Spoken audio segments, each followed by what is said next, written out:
Hello दोस्तों, स्वागत है आपका एजुकेशन के इम्पोर्टेंस में। तो दोस्तों, हम ऊष्मा के चालन की बात कर रहे हैं। पिछले वीडियो में हमने बात की थी कि जो सॉलिड्स होते हैं उनमें ऊष्मा का चालन कैसे होता है। आपने अगर वो वीडियो नहीं देखा तो डिस्क्रिप्शन बॉक्स में मैंने उसकी लिंक दी हुई है, आप वहाँ से जाके वो देख सकते हो। आज हम आगे बात करते हैं। आज हम कन्वेक्शन मेथड देखेंगे, यानी कि हीट ट्रांसफ़र का जो कन्वेक्शन मेथड है, संवहन है, वो हम देखने वाले हैं। तो बिना किसी देरी के शुरू करते हैं, because time is the coin of your life. तो चलिए अब देखते हैं हम कन्वेक्शन मेथड को, यानी संवहन विधि को। तो जो लिक्विड्स होते हैं, क्या लिक्विड्स की हम बात कर रहे हैं? किसकी? लिक्विड्स की।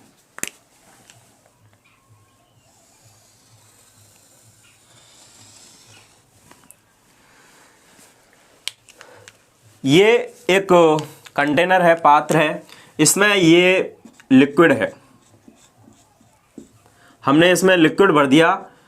फॉर एग्जांपल के लिए हमने H2O भर दिया, इसमें जल भर दिया। ये H2O है। क्या है? ये जल है।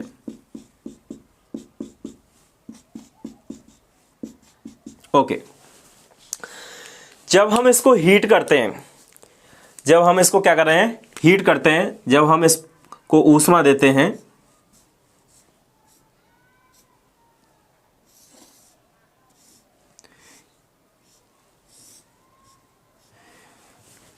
जब हम इसको ऊष्मा देते हैं तो यहां पर ये जो पार्टिकल्स हैं, ये वाले,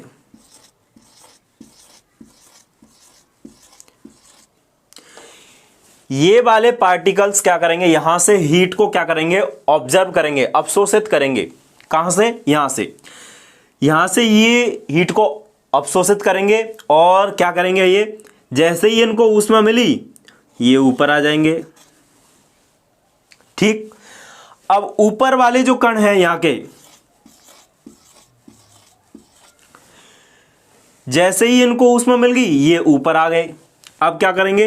ये वाले जो कण हैं, पार्टिकल्स हैं, ये ऊष्मा लेने के लिए नीचे चले जाते हैं और यहां से फिर ये क्या करते हैं? ऊष्मा लेते हैं। और ये जैसे ही ऊष्मा लेके ये क्या हो जाएंगे? ऊष्मा जैसे ही इन्होंने ऊष्मा ले ली, ये फिर से ऊपर चले जाएंगे। फिर यहां पर ये जो कण हैं, ये ऊष्मा ग्रहण करेंगे और ऊष्मा ग्रहण करने के लिए नीचे जाएंगे। फिर इन्होंने क्या कर ली? हीट ले ली और फिर ये कैसे जाएंगे? ये ऊपर चले जाएंगे। तो इसमें क्या होता है? जो लिक्विड्स होते हैं उसमें ऊष्मा का चालन क्या होता है? जो पार्टिकल्स हैं वो एक स्थान से दूसरे स्थान तक खुद स्वयं ही जाके करते हैं। आप देख सकते हो यहां पर, जैसे ही हमने इसको हीट दी तो ये जो पार्टिकल्स से इन्होंने क्या ली? हीट ली और ये हीट को लेकर ऊपर चले गए। फिर ऊपर वाले जो पार्टिकल्स थे वो हीट लेने के लिए नीचे आते हैं। जैसे ही उन्होंने हीट ली, फिर से वो ऊपर चले जाते हैं। तो ये प्रोसेस चलती रहती है और इस प्रकार से एक पार्टिकल्स स्वयं हीट लेके दूर हीट का ट्रांसफर करता है। तो ये है संवहन मेथड। अब ये जो मेथड है वो लिक्विड्स के लिए होता है। अब हम बात करते हैं किसकी? गैसेस की। ये हमने बात की थी द्रवों की।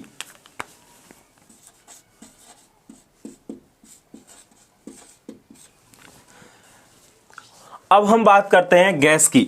तो ये हम गैस की बात कर रहे हैं। देखो, ये है गैस। गैस के जो पार्टिकल्स हैं वो दूर दूर होते हैं भाई।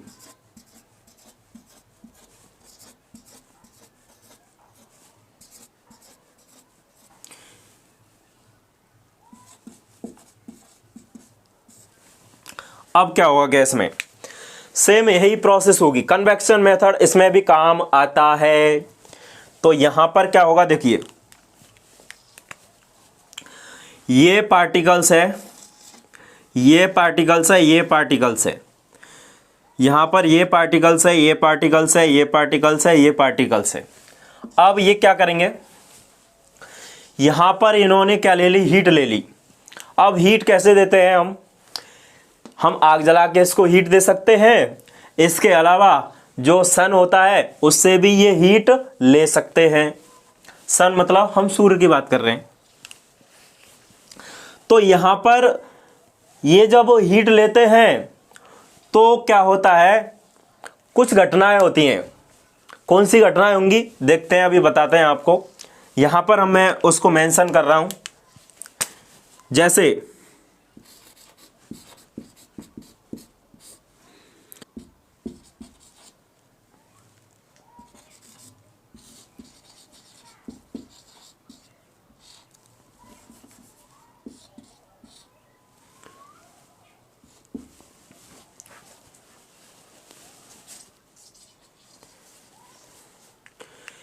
ये ऊष्मा के संवहन की घटना है। किसकी घटना है ये? ऊष्मा के संवहन की घटना। ये ऊष्मा के संवहन की घटना है। तो इस प्रकार से कन्वेक्शन मेथड द्वारा हीट का ट्रांसफर होता है। मान लो हम बात करते हैं कि क्या निर्वात में भी, जहां पर वायु नहीं है, निर्वात में भी ऊष्मा का चालन होता है? तो हमारा आंसर रहेगा हाँ। कैसे? देखिए, जहां पर वायु नहीं है, हम बात कर रहे हैं निर्वात की, वैक्यूम की बात कर रहे हैं, निर्वात की हम बात कर रहे हैं यहां पर। तो निर्वात में भाई वायु नहीं है, क्या है यहां पर? वायु तो है ही नहीं। अब वायु नहीं है तो क्या होगा? देखिए यहां पर ये है सन, ये सन है,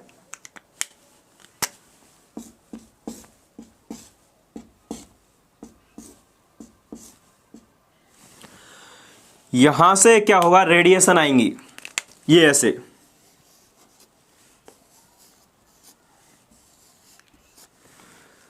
और रेडिएशन क्या करती है? हीट का ट्रांसफर करती है।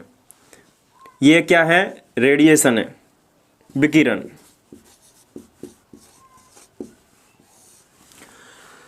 तो निर्वात में विकिरणों द्वारा हीट का ट्रांसफर होता है।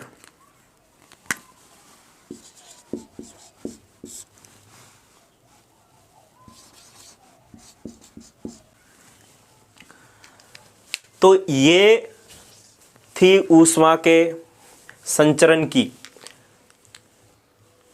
तीनों विधि मैंने बता दी। पिछले वीडियो में मैंने बताया था कि ऊष्मा का जो संचरण है वो चालन द्वारा कैसे होता है। फिर अभी हमने बात की थी ऊष्मा के संवहन की। तो ऊष्मा के संवहन के कारण ये सारी घटनाएं होती हैं। तो आई होप कि आपके ये बात समझ में आई होगी। तो वीडियो को लाइक कर दो, शेयर कर दो और चैनल को सब्सक्राइब ज़रूर कर लेना।